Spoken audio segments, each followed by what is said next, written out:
Hi, lad, all right, how are you doing?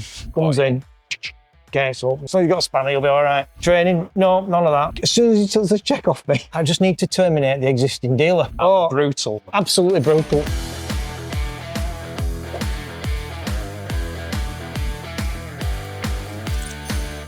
Well, Phil, tell us how we first became an MZ franchise. Right. So, we were breaking bikes. Yeah. And selling the parts. And then you start selling a few complete bikes because you look at, well, that's too good to break. So you sell it. And then I decided that we needed to sell bikes on finance. So I thought, because it was coming, well, how much is that a month? I can't do that. Well, in those days, so I'm going back to about 1987, to sell finance, you had to have a consumer credit license, which you just applied for basically to the Office of Fair Trading.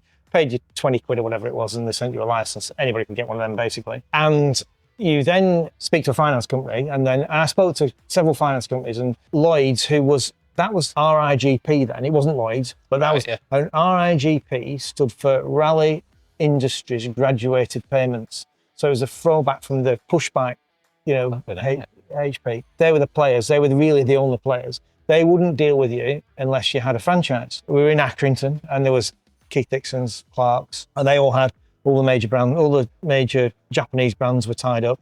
BMW was tied up. The Triumph didn't exist, of course, in its modern day form then. They were in the sort of Les Harris period. And Kawasaki was with Stotts at Rottenstall. We tried quite hard with Kawasaki and didn't get any. They were, no, you're not this, you're not that, you're puff and all that carry on. So we didn't get anywhere with them.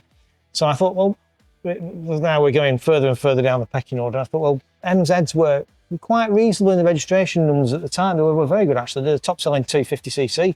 Right. So I thought, well, MZ might work. So I rang up Wilf Green, who was the MZ importer at Sheffield. Hi, lad, all right, how are you doing? Yes, I'd like to sell MZ motorbikes. Right, I'll send Chaz Bolton around.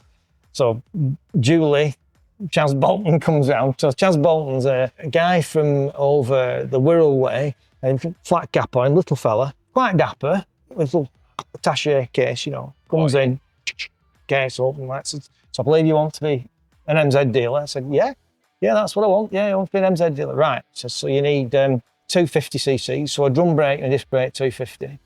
You need two 125cc's, a drum brake and a disc brake.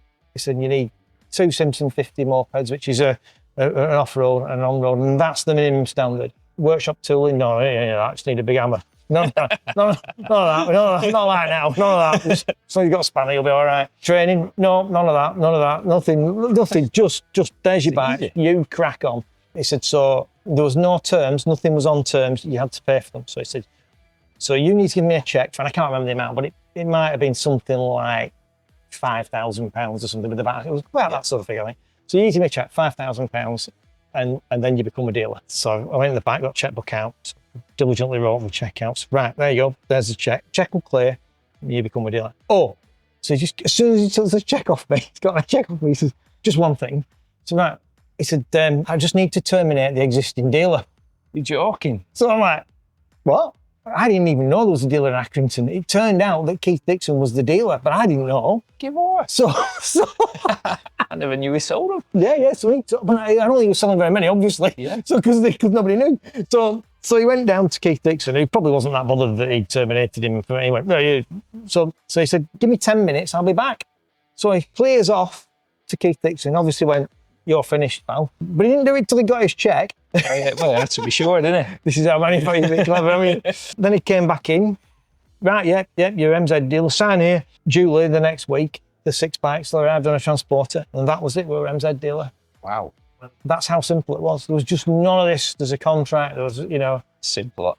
Brutal. Absolutely brutal. Absolutely. And to us, it was a really good lesson because it made me realise how brutal it could be. And I've seen that, over the years with manufacturers, they fall out with somebody and it's just gone. Yeah, a really good lesson in how these things can work. And of course, then we could sell finance, so we could sell the new bikes on finance. And that was all, it's all manual. You had like a rate card thing and you had to go across the rates, fill the boxes in, sign it with the customer, and then you sent the document off. Then about a week later, you got a check back. If you got anything wrong on the finance document, they didn't send you the check, they sent it back with a big red ring around where it was. So you then got to get the customer back in, can you re-sign this? And of course you were hoping and praying that they'd come in and they did sign it, because it was, and they did. To be fair, the majority were very, most people are genuine when it comes down to it, but at the time you're thinking, but I can't been paid for this bike, and obviously it's a lot of money, isn't it? Yeah, it's a lot of money. It's changed, hasn't it? Oh, it's instant now, finance. Everything's instant. Yeah, we send the documents electronically. It's biometrically tested. Yeah. The figures are all populated and it works. I mean, you just put one decimal point, or they couldn't read it even. And your handwriting's like, you have to, and you've on 3 copies. 3 copies, press on when you're signing. You need to keep a copy of it. Yeah. I mean, the APRs were astronomical as well, which was probably a sign of the times, but it wasn't just RIGP. Everybody's, because they probably couldn't check people like they must have had a lot more defaults than they have now. Yeah. Because they couldn't really check people like the computerisation was all manual records, wasn't it? So how do you know if someone wasn't creditworthy or not? You'd be you had to pay someone to look through the records. Yeah, assess it. It's hard work. Electoral roll's a big thing. If they had a credit card, that was a good sign. Yeah. Anybody with a credit card was likely to get financed, but without, they weren't. So yeah, the same still applies, doesn't it? But it's just much more.